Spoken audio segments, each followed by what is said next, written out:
Hi guys, really quick video here. I want to try and run through it's really a bit of scale agile and safe, and how I've witnessed and seen systems work inside organizations that have lots of legacy and are big and complex organizations.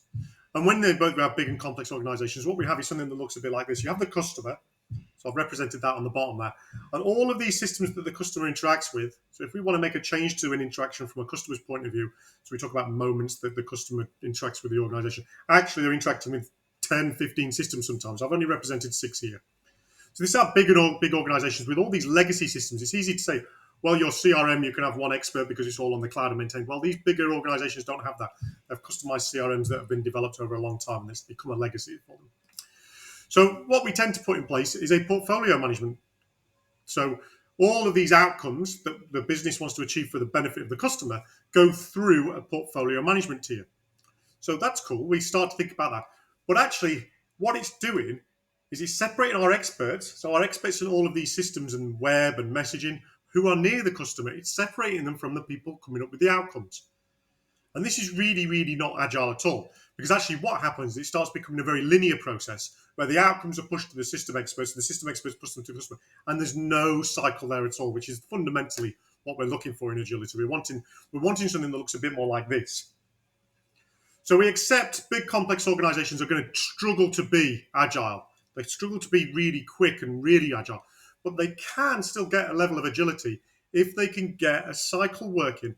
And the way to achieve that is to keep those changes small. Under 10 weeks is what I suggest. So that's 5 sprints plus 2 weeks, 1 sprint, 2 weeks to do the preparation for the next 5 sprints. And that's what SAFE tries to apply, that principle. And that's what we get the customer closer to those outcomes. So this is what the system of work would look like. Your portfolio crew really manages those big outcomes for the business. What are we trying to achieve? Increase of revenue, reduction of cost, improve customer satisfaction. But they can't do them all, so they only ever focus on 1 or 2 at a time. I'm going to focus on 1 here. And what they do straight away is they get the experts, the business analysts in to break those outcomes down into objectives that can be delivered in under 10 weeks.